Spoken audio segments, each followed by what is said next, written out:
سلام كبرات تخاتلتي داسني اكسترا نحجي استدالو علتا وزيناتات سودان ميس ኢትዮጵያ ኣብዘለዋ ናይ ዶብ ሽግር ዘውጻቶ መግለጺ ኣብ ትግራይ ኣጋጢሙ ዘሎ ናይ ቅርስታት ዝምታ ከምኡ ድማ ዘሎ ህጹጽ ናይ ጥሜት ሓደጋ ዝምልከት ዝወጸ ጸብጻብ ኤርትራውያን ዝርከብዎም ብትራምፕ ዝጸንዐ እገዳ ብባይደን ክልዓል ይበሃል ምህላው ኣብ ምርጫ ኡጋንዳ ሙሴቪኒ ምዕዋቱን ካልእን ዝደስስ ዜናታት ሒዘልኩም መጽ ኣለኹ ኣብዛ ቻነል ድማ ናይ ወትሪ ተኸታተልቲ ንምዃን ሰብስክራይብ ክትገብሩ ብኽብሪ ይዕድመኩም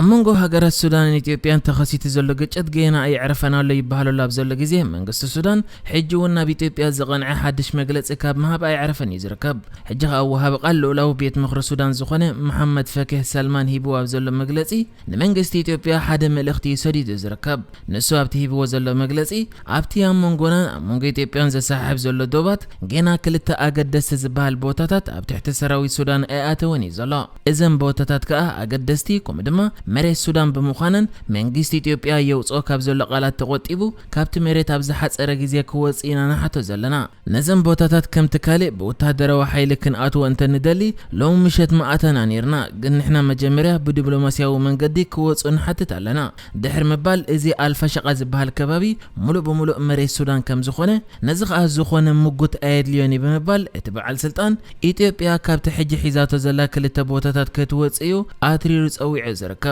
እዚ ከምዚ ኢሉ እንከሎ ድማ ኣቦ ወንበር ሉላው ቤት ምክሪ ሱዳን ዝኾነ ዓብደል ፈታሕ አልቡርሃን ኣብ ዝሃቦ መግለጺ እዚ ሕጂ ዘሎ ጸገማት ቀድሞ ምጅማሩ መስ ቀዳማይ ሚኒስተር አብ አሕመድ ሱዳን ዶባታ ወታደራት ዋፊራ ከተዓጽወ ከምኡ ድማ ካብ ሱዳን ዝብገስ ይኹን ናብ ሱዳን ዝኣትው ዕጡቃት ጉጅለታት ከይህልው ተሰማሚዕና ነርና እዚ ይኹን እምበር ሕጂ ብወገን ኢትዮጵያ ነቲ በዓሎም ዝተሰማምዕሉ መሬት ሱዳን መሬትና ይብሉ በምህላዎም እዚ ቅቡል ጥራይ ዘይኮነ ንሕና ክንንቀሳቀስ ይዘገድደና ብምባል ሃገሩ ሱዳን መሬታ ከም ዘይትሕልፍ በመግለጺው ሕጂ ዘጠንቀቅ ቃላት ኣውጽኢ ዝርከብ ኣብርስ እዚ ድማ ኣብ ሱዳን ኃይልታት መከላኸል ንምሕጋዝ ብወነንቲ ትካላት ከምኡ ድማ ተራ ህዝቢ ንኃይልታት ሓገዝ ክወሃብ ጀሚሩ ይዝርከብ ሱዳን ከዓ ብዕሊ ኣብ ልዕሊ ኢትዮጵያ ወግእ እኳ እንተዘይኣወጀት ብዝሒ ዘለዎም ኃይልታት ግና ናብቲ ምስ ኢትዮጵያ ዘዳውባ መሬትያ ኣጸጊዓ ዘላ ካልእ ምዚ ኣብ መንጎ ሱዳንን ኢትዮጵያን ዘሎ ኩነታት ብዝተሓዝ ሱዳናዊት ማዕከን ዜና ሱዳን ትሪቢዩን ዘርጊሓታ ኣብ ዘላ ዜና ንካልኣይ ጊዜ ሕጂ እውን ወታደራት ኤርትራ ብዝሒ ብዘለዎ ዓቐን ብወገን ናይ ኢትዮጵያ ዶባት ናብ ዶብ ሱዳን ተጸጊዖም ከም ዘለውን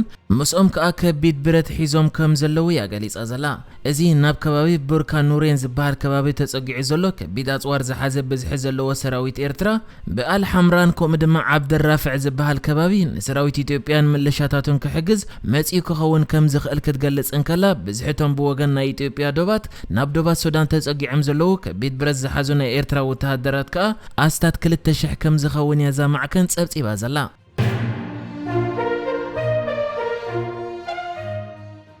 ኣብ ክልል ትግራይ ዘሎ ኩናት ካብ ዝጅምራት ሒዙ በብዙሓት ማዕከናት ዜና ብዛዕባ ዘሎ ኩነታት ዝገልጽ ጸብጻባት ከዝርጋሕ ዝጸንሐ ኮይኑ ሕጂ ከዓ ኣብቲ ክልል ብጀካቲ ኣብ ልዕሊ ህዝቢ ወሪድ ዘሎ ከቢድ ጸገም ባህላዊ ቅርስታት ተከልልውን ይዝመት ከም ዘሎ ሓንቲ ቴሌግራፍ እትበሃል ማዕከን ዜና ሓቢራ እታ ማዕከን ኣብቲ ጽሑፋ ኣብ ክልል ትግራይ ዘሎ ኩናት ነቶም ኣብቲ ክልል ዝርከቡ ዝተፈላለዩ ሃይማኖታት ዝውክሉ ቅርስታት ይኹኑ ህንጻታት ሓራ ከየውፀ ይዕኖ ከም ዘሎን ዝምታ ናይ ቅርስታት እውን ይርአ ከም ዘሎ ሓቢራ ከም መግለጽታ ማዕከን ከዓ ካብ 13 ክፍለ ዘመናት ሒዙ ተዓቂቡ ዝጸንሐ ናይ እምነት ክርስትና ቅርስታት ገሊኡ ክዝመት ገሊኡ ድማ ክቃጸል እንከሎ ኣብ እምነት ምስልምና ድማ እቶም ናይ ነቢ መሐመድ ተኸተልቲ ዝነበርዎ ገዛ ከምኡ ድማ አልነጃስ ዝበሃል ታሪኻዊ መስጊድ ካብ መጥቃዕቲ ከም ዘይደሓነ በመግለጽያ ኣብ ክልል ትግራይ በጀካቲ ኣብ ህዝቢ ዘሎ ጸገማት ናይ ቅርስታት ዕንወትን ዝምታኑን የጋጠም ከም ዘሎ ዝገለጸት ነዛ መልኪቱ ከዓ ሓደ ኣብ ዩኒቨርሲቲ ቶሮንቶ ከም ፕሮፌሰር ናይ ታሪኽ ኮይኑ ዝሰርሕ ማይክል ገርቨርስ ኣብ ዝሃቦ መግለጺ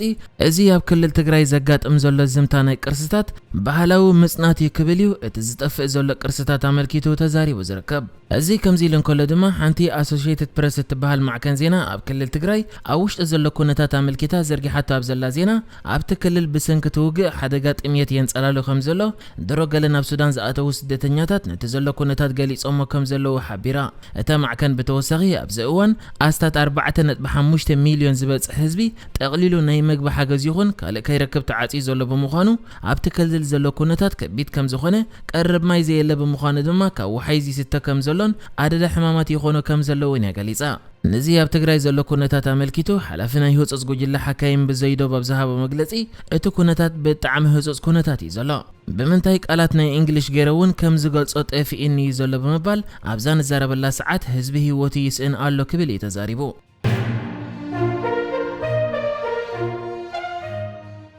ኣብዚ ሓለፈ ወርሒ 11 ሕቡራት መንግስታት ኣሜሪካ ፕሬዝደንታዊ ምርጫ ድሕሪ ምግባራ እቲ ኣንጻር ዶናልድ ትራምፕ ዝገጠመ ተወካሊ ሰልፊ ዴሞክራት ዝኾነ ጆ ባይደን እዩ ዓወት ጨቢጡ ዝመጽእ ዕለት 20 ናይ ዝወርሒ ኣብ ስልጣን ፕሬዝደንትነት ክመጽእ ከም ዝኾነ ተፈሊጡ ዘሎ ሕጂ ይወጽእ ዘሎ ዜናታት ከም ዝገልጾ ድማ እቲ ፕሬዝደንት ኣሜሪካ ኮይኑ ተመሪጹ ዘሎ ጆ ባይደን ኣብ ስልጣን ምስ ደየበ ኣብ ናይ መጀመርታ መዓልታት ስርሑ እቲ ኣብ ልዕሊ ዜጋታት ዝተፈላለየ ሃገራት ዝጸንሐ እገዳ ዘልዕል ውሳነ ፈሪሙ ነቲ እገዳ ከልዕሎ ከም ዝኾነ ይግለጽ ኣሎ ሓደ ካብዚኦም ከዓ እቲ ኤርትራውያን ዜጋታት ናብ ኣሜሪካ ከይኣቱ ቪዛ ዝኸልክል እገዳ ኮይኑ ጆ ባይደን ከዓ ናብ ስልጣን ምስ ደየበ ነዚ እገዳ ከልዕሎ ከም ዝኾነ ይዝገለጽ ዘሎ ከም ዝፍለጥ ኣብ ጎኒ ኤርትራውያን ዜጋታት የመናውያን ሱዳናውያንን ሰሜን ኮርያውያንን ካልኦት ዜጋታት ዝርከብዎም ኮይኖም እዚ እገዳ ከዓ ዶናልድ ትራምፕ ዝወሰደ ውሳነ እዩ ዜጋታት ናይ ዘን ሃገራት ዝኾነ ካብኦም ናብ ኣሜሪካ ከኣቱ ቪዛ ተኣጊዱ ዝጸንሐ ከም ዝዝከር ጆ ባይደን ናብ ስልጣን እንድሕር መጺኡ እቲ ኣብ ሕብረተሰብ እቲ ሃገር ተዘርእዩ ዘሎ ጽልኢ ክሓክኽ ከጽዕር ምዃኑ እዩ ተዛሪቡ ነይሩ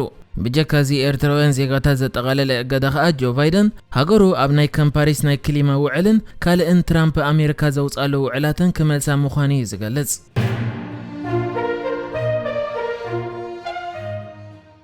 ኣብ ሃገራዊ ምርጫ ዩጋንዳ 2021 ነታ ሃገር ንነዊሕ ዓመታት ክመርሓ ዝጸንሐ ፕሬዝደንት ዩዌሪ ሙሴቪኒ ከም ዝተዓወተ ሓለፍቲ ኮሚሽን ምርጫ እታ ሃገር ከፍልጡን ከለዉ ኣብቲ ምርጫ ከዓ ቀንዲ ተወዳዳሪ ፕሬዝደንት ሙሴቪኒ ኮይኑ ዝቐረበ ቦቢ ዋይን ግን ምትላል ከም ዝነበረ እዩ ዝኸስስ ዘሎ ኮሚሽን ምርጫ ዩጋንዳ ከም ዝሓበሮ ፕሬዝደንት ሙሴቪኒ 59 ሚእታዊት ክረክብ እንከሎ ቦቢ ዋይን ድማ 35 ሚእታዊት ረኺቡ ዩጋንዳ ዘካየደቶ ምርጫ ኣብ ታሪኽ እታ ሃገር ካብ ምትላል ዝጸረየ ምርጫ ክኸውን ከም ዝኽእል ድማ እዩ እቲ ሕጂ ተዓዊቱ ከም ዘሎ ዝግለጽ ፕሬዝደንት ዝገለጸ ቀንዲ ተወዳዳሪ ሙሴቪኒ ኮይኑ ዝቐረበ ኮኸብ ሙዚቃ ፖፕ ቦቢ ዋይን መጥፍፋእ ድምፂ ከም ዝነበረ ዘርእዩ ጭብጥታት ከም ዘለውዎ ኢንተርኔት ምስ ተኸፍተ ድማ ከቕርቦ ከም ዝኾነ ይገሊጹ ከም ዝዝከር መንግስቲ እታ ሃገር ምርጫ ቅድሚ ምጅማሩ ሓደ መዓልቲ ከተርፎ እንከሎ ኢንተርኔት ዝዓፀዎ ኮይኑ ኣብ ምቁፃር ድምፅታት ዝነበሮም እምነት ከም ዝጎደለ ዝገለጹ ተቆጻጸርቲ ምርጫ ግና እቲ ተግባር ክኽንንዎ እዮም ጸኒሖም እቲ ኣንጻር ሙሴቪኒ ዝገጠመ ቦቢ ዋይን ንሱም በዓል ቤቱን ካብ ገዝኦም ከይወፁ ብወተሃደራት ከም ዝተኸልከሉ ክግለጽ እንከሎ